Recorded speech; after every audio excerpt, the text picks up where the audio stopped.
자, 창세기를 지난주까지 마쳤습니다. 2년 동안 창세기 강의를 했고요.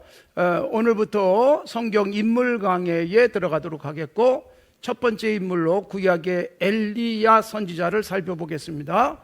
엘리야 선지자가 끝나고 시간이 되면 신약의 인물을 이어서 살펴보도록 하겠습니다. 엘리야 선지자는 신구약에서도 매우 중요하게 취급되고 있는 선지자입니다.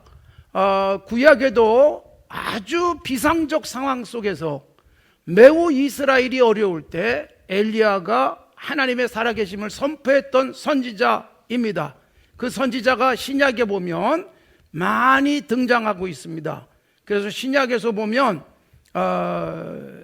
복음서에만 27번, 그리고 로마서나 야고보서에 한 번씩 나와서 29번 이 엘리야 선지자 이름이 등장을 하고 있습니다. 특별히 마태복음 17장에 보면 예수님께서 산에 올라가서 변화됐을 때 그때 구약의 두 인물이 등장하잖아요. 누구하고 누구예요?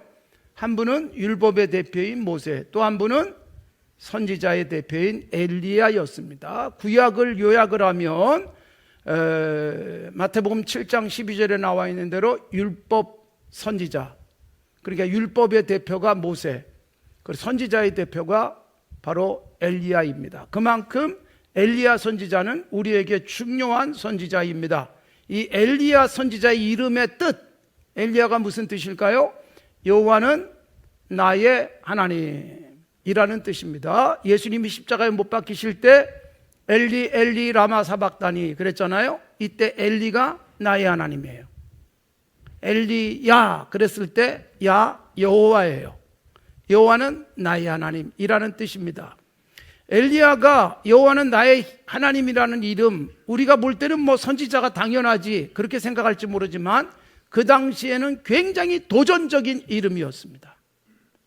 하나님의 선지자들을 죽이고 하나님을 섬기는 사람이 다 사라져버린 것 같은 시대였습니다.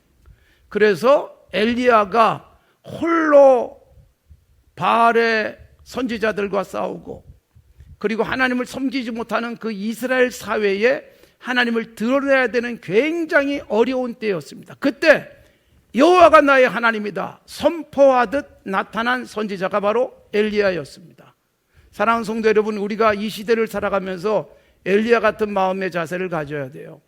나의 하나님, 내가 그거 없으면 안 돼 싶은 것이 무엇입니까? 어떤 사람은 돈이 하나님일 수 있고요, 권력이 하나님일 수도 있고요, 인맥이 하나님일 수도 있고요, 자신의 학력이 하나님일 수도 있습니다. 그러나 우리에게는 여호와만이 나의 하나님입니다 라는 고백을 하며 살아갔으면 좋겠어요. 즉 여호와 하나님이 안 계시면 나는 무력해집니다. 다 없어도 여호와만 나의 하나님이면 나는 살 수 있습니다. 이 고백이 엘리야라는 이름 속에 있다면 우리도 이런 고백적 자세를 가지고 살아갈 수 있기를 바랍니다. 시편 145편에 보면 이러한 백성은 복이 있나니 여호와를 자기 하나님으로 삼는 백성은 복이 있도다 그랬습니다. 누가 복이냐?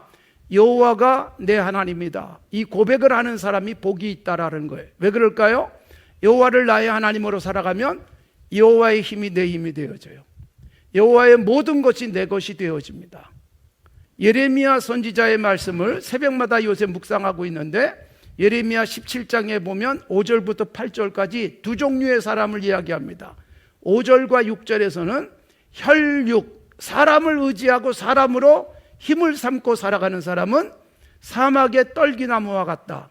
이것이 예레미야 17장 5절과 6절이에요. 그런데 예레미야 17장 바로 이어지는 7절과 8절에 보면 여호와를 의지하고 여호와를 의뢰하는 사람은 복을 받을 것인데 어떤 복을 받느냐? 물가에 심기운 나무와 같다. 그래서 뿌리를 강변에 뻗치고 있으니 더위 과도 걱정이 없고 잎은 청청하고 그리고 열매는 계속 맺히는 나무와 같다. 마치 시편 1편의 말씀과 같은 예레미야 선지자의 외침이 있는 것입니다. 사랑하는 성도 여러분, 무엇을 의지하고 무엇을 자랑하고 무엇을 나의 힘으로 살아갑니까? 내가 가지고 있는 재물, 이것도 힘이 될 수 있고요, 내가 누리고 있는 지위, 그거에 따른 어떤 권력, 그리고 내가 갖고 있는 지식 이런 것들이 힘이 될 수 있지만 그것 때로는 아무런 소용이 없을 때가 있어요.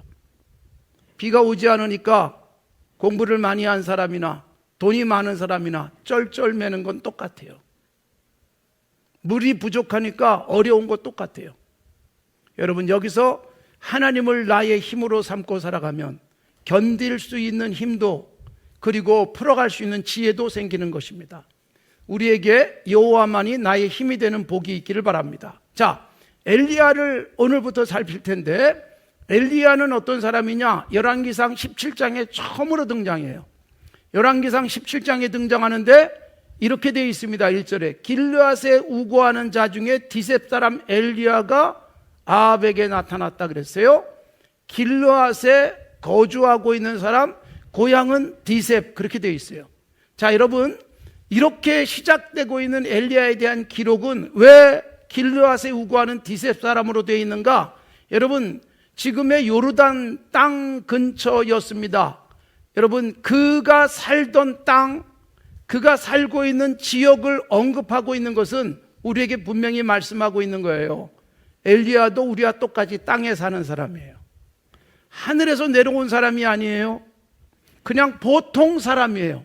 우리와 똑같이 땅에 발을 디디고 살아가는 사람이지만 땅에 얽어매이지 않고 하늘의 가치관을 가지고 하늘에 계신 여호와를 의지하던 사람이었다. 이걸 밝히기 위해서 열왕기상 17장 1절에 엘리야가 언급될 때 제일 먼저 바로 디셉 사람이다. 그리고 길르앗에 우거하고 있다. 거주하는 사람이다라고 되어 있습니다. 거기다가 외모가 나오고 있습니다. 엘리야는 외모가 나오는데 열왕기하 1장 8절에 보면 털이 많은 사람, 허리에 가죽들을 띄었다. 그렇게 되어 있어요. 자, 털이 많은 사람, 가죽들을 띄었다. 신약에서 보면 누가 떠오릅니까? 세례 요한이에요. 그래서 세례 요한이 나타났을 때 엘리야가 다시 나타난 거 아니야? 라고 생각했어요. 자, 털이 많은 사람이란 엘리야가 털이 굉장히 많은 사람일 수도 있지만 세례 요한을 통해서 보여주는 것은 털옷을 입고 살았어요. 그러니까 옷을, 오늘날 같은 옷을 입지 못할 때였으니까 그냥 짐승의 껍데기를 벗겨서 옷처럼 걸치고 살았어요. 그러다 보니까 털이 많은 사람처럼 보였을 수도 있습니다. 실제로 뭐 면도도 안 했으니까 그래서 털이 많은 사람일 수도 있지만 그런 옷을 입었고 가죽띠를 띄었다라는 것은 오늘날 가죽띠 그러면 꽤 고급처럼 보일지 모르지만 그냥 아무 가죽이나 묶고 살았다라는 의미입니다. 그러니까 엘리야를 통해서 또는 세례 요한을 통해서 우리에게 보여주는 것은 외모가 그렇게 중요한 것은 아닙니다. 무슨 옷을 입느냐가 중요하지 않습니다. 어떤 브랜드의 옷을 입고 어떤 브랜드의 가방을 들고 다니느냐가 중요한 게 아니란 말이에요. 엘리야가 겉으로 볼 때는 그렇게 대단한 사람처럼 보이지는 않습니다. 그런데 뭐가 있어요? 속에 세상과 다른 게 있는 거예요. 우리들은 여러분 외모를 단정하게 하고 살아가야 될 필요는 있어요. 그러나 외모에만 치중하면 안 되죠. 오해하지 마십시오. 뭐 굉장한 믿음의 사람 그렇게 오해하지 마십시오. 엘리야도 우리하고 동일한 사람이에요. 엘리야가 막 믿음을 가지고 850명의 바알과 아세라의 선지자들과 막 대결을 하는 그런 사람이기도 했지만 이세벨의 협박 앞에 무서워서 도망도 가는 사람이었어요. 그냥 로뎀나무 아래 누워가지고 하나님 차라리 죽는 게 낫습니다. 그렇게 말하는 약하디 약한 사람이에요. 그러니까 너무 엘리야를 위대하게 보려고 하지 마세요. 엘리야를 보면서 무슨 생각하면 되는가? 아하, 나와 똑같은 사람이구나. 그냥 보통 사람이구나. 그래서 무서울 때는 숨기도 하고 도망가기도 하고 걱정하기도 하고 차라리 죽는 게 더 나아 이런 생각도 하는 사람이 엘리야였습니다. 우리가 살아가다가 아유 너무 힘들어 차라리 죽는 게 낫지 막 이런 생각이 들면서 좌절하지 마세요. 엘리야도 그랬었어요. 나는 왜 이렇게 약할까 그러지 마세요. 엘리야도 그랬어요. 우리가 아는 위대한 선지자도 차라리 죽는 게 낫지 하나님 죽여주세요. 사실은 그 말은 살려주세요라는 말과 다르지 않았습니다. 그러니까 그렇게 약한 사람이 엘리야였다. 보통 사람이었다. 그 말입니다. 우리와 동일한 사람. 그래서 오늘 본문 말씀에 뭐라고 되어 있어요? 엘리야는 우리와 성정이 같다. 엘리야는 우리와 똑같은 감정을 갖고 있었고 엘리야는 우리하고 똑같은 성향의 사람이다. 그런데 그는 큰일을 해낼 수 있었다. 왜요? 그 속에 믿음이 있었어요. 믿음의 기도를 할 수 있었어요. 기도가 그냥 기도가 아니에요. 믿음을 가진 기도. 되면 좋고 안 되면 할 수 없고의 기도가 아니라 살아있는 믿음, 반드시 될 것이라는 믿음을 가진 기도. 그래서 기도를 했더니 비가 안 오기도 하고 기도를 했더니 비가 오기도 하는 역사. 그런데 여러분, 이 믿음의 기도가 그냥 믿음의 기도가 아니에요. 어떤 사람의 기도는 훨씬 더 응답이 잘 되고 어떤 사람의 기도는 별로 응답이 안 되기도 해요. 차이가 있어요. 하나님이 차별하는 게 아니라 내 문제예요, 내 문제. 그게 뭘까요? 오늘 본문에 믿음의 기도가 나오지만 의인의 간구도 나와요. 믿음의 기도. 누가 믿음의 기도를 해요? 의인으로 살아가는 사람이 기도하는 거예요. 의인의 기도란 정말 의롭기만 한 사람을 의미하지 않습니다. 하나님 앞에서 의롭게 살려고 애쓰는 사람이에요. 손해볼지언정 의롭게 살자. 양심에 걸리는 일은 하지 말자. 이런 사람, 이게 바로 의인이고 믿음의 사람이에요. 그런 그가 기도하니까 하늘이 닫히기도 하고 열리기도 하더라는 거예요. 우린 믿음의 사람이에요. 그런데 믿음의 사람인 우리가 왜 기도해도 놀라운 일이 일어나지 않을까요? 의인의 삶을 살지 못하기 때문이에요. 믿음의 삶이 의인의 삶으로 연결될 수 있어야 돼요. 의인이야. 정말 믿음의 사람이야. 저 사람은 정직해. 저 사람은 믿을만해. 저 사람과 약속하면 반드시 지켜. 저 산조의 교회 다니는 누구는 정말 누가 봐도 깨끗해. 정직해. 이럴 수 있는 사람이 의인이에요. 여러분, 이건 어려운 일이다가 아니라 예수 믿으면 그렇게 살라는 거예요. 의로움이라고 하는 것은요, 믿음의 결과로 그렇게 살아가는 거예요. 의롭게 살면 손해볼 것 같은데 믿음을 가졌기 때문에 의롭게 살아도 손해보지 않는다라는 자신감. 이게 진짜 의인이고 이게 믿음의 사람이에요. 제가 늘 그런 말씀드리지만 우리나라에 중요한 사회적 문제가 생기면 제가 늘 걱정하는 게 뭐예요? 여기 또 목사, 장로, 권사 이런 사람들이 등장하지 않을까. 제가 늘 걱정하는 거예요. 믿음의 사람은 의인이어야 됩니다. 죄를 짓지 않아서 깨끗한 의인이 아니라 그래도 양심도 지키고 정직하게 살고 불이한 이익을 탐하지 않고 내가 이것 잡으면 돈이 생기지만 하나님은 기뻐하지 않을 것 같으면 놔버리고 손해를 감수할 수 있는 그 삶이, 그게 믿음을 가진 사람이고 그런 사람을 의인이라 그러는 거예요. 장로교에서 가장 위험한 모습이 뭔지 아세요? 믿음으로 구원 얻는다. 이신칭의 믿습니다. 구원 얻었다. 근데 그 믿음이 진짜 믿음일까요? 진짜 믿음은 뭐예요? 야고보서에서 말하는 대로 행함이 따라야죠. 의로운 행실이 따라야 진짜 믿음이죠. 쇼하지 말라는 것입니다. 주님은 속지 않습니다. 엘리야, 여호와는 나의 하나님, 그 이름만큼이나 여호와만을 의지했어요. 죽을지언정 정직하게 살아요. 손해볼지언정 하나님을 바라보는 믿음의 삶을 포기하지 않고 타협하지 않습니다. 혼자 남았다라고 외로워했어요. 다 바알에게 무릎 꿇고 나 혼자 남았다. 여러분, 혼자 남는 게 얼마나 힘든 일인지 아시잖아요. 내 편이 아무도 없어요. 이것처럼 어려운 일이 어디 있어요. 그런데 내 편 아무도 없지만 내 뒤에 하나님이 계신다. 이 믿음이잖아요. 나중에 알고 보니까 하나님이 바알에게 무릎 꿇지 않은 7,000명을 남겨놨다라고 말씀도 하세요. 근데 그들이 전부 다 조용히 있는 거예요.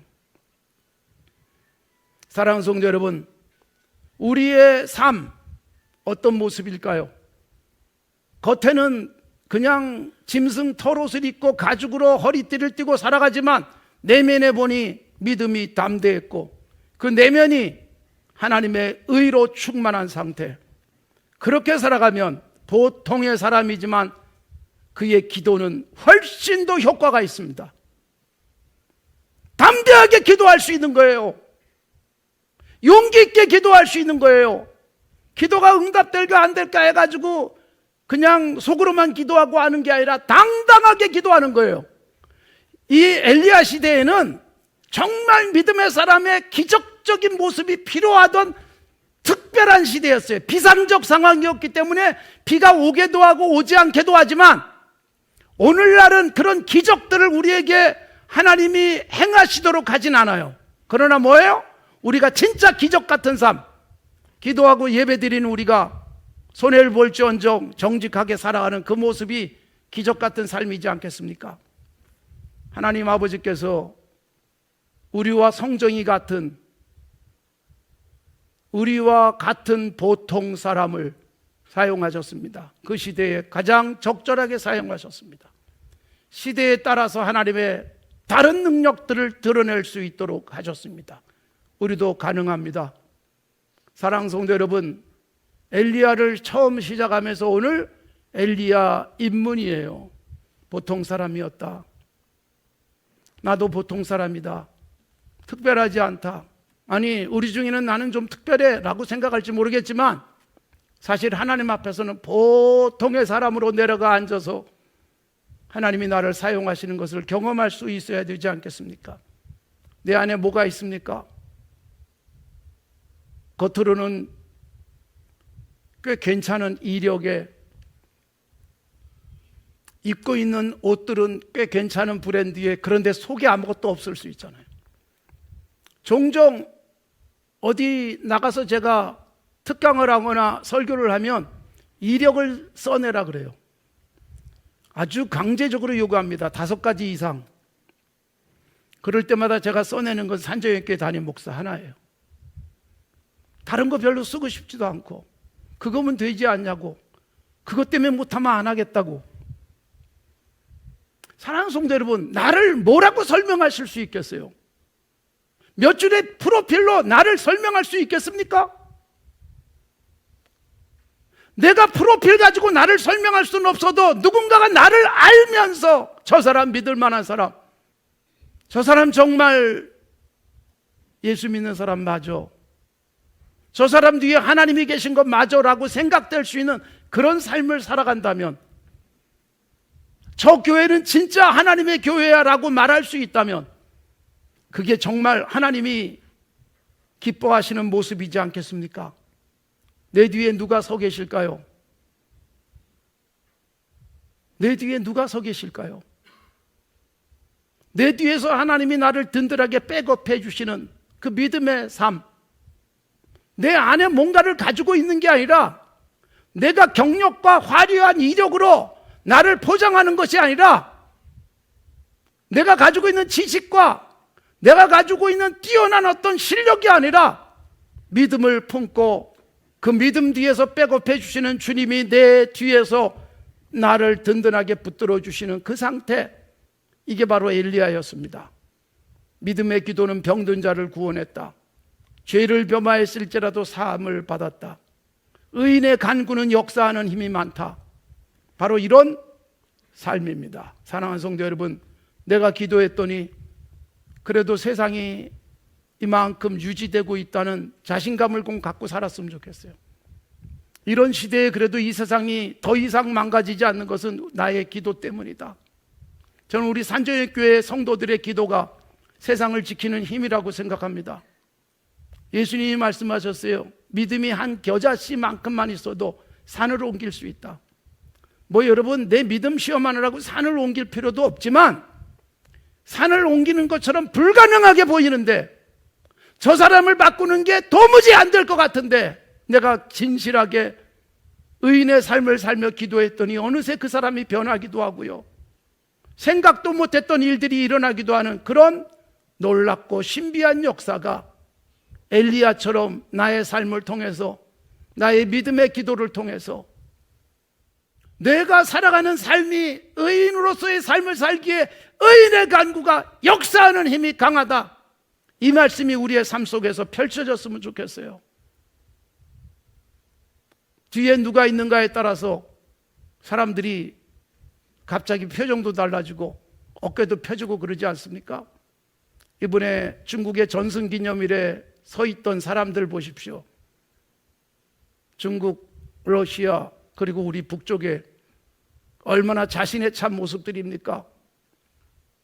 그렇게 연합만 해도 대단해 보인다는 거예요. 그런데 거기서 아무리 봐도 하나님이 함께하는 것으로 보이지는 않잖아요.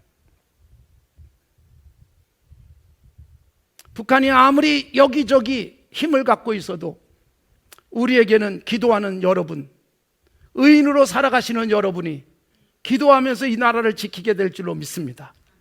엘리야가 기도하니까 놀라운 역사가 일어났듯 의인으로 살아가면서 기도하는 성도들의 가정이, 자녀들이, 경영하는 모든 일들이 하나님의 나라를 이루는 데 적절하게 쓰여질 줄로 믿습니다. 보통 사람인 것 같지만 믿을 만한 사람, 정말 하나님을 믿는 사람, 그 속에 하나님이 계시는 사람, 껍데기는 별 볼 일 없는 것 같고 프로필을 보면 뭐 대단한 자랑할 만한 것은 없어도 저렇게 당당할 수 있고 자신이 넘칠 수 있는, 얼굴 표정에서 빛이 나는 그런 삶, 주님이 나와 함께 하시는 그런 삶을 살아가는 엘리야 같은 삶이 됐으면 좋겠어요.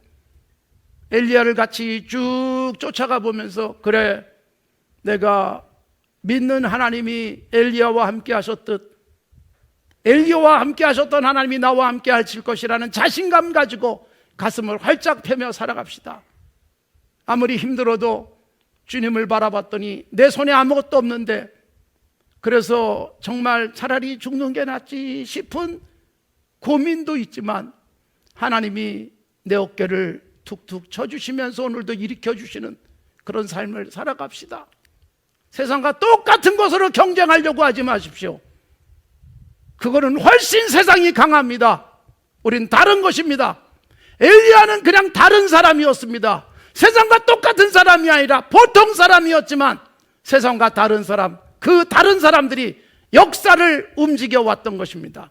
오늘 우리 산정연교회 세상과 다른 교회요, 세상과 다른 사람들로 우리들이 세상에 드러나면서 이 땅에 희망을 만들어가는 건강한 하나님의 사람들이 되어지기를 바랍니다. 우리가 엘리야입니다.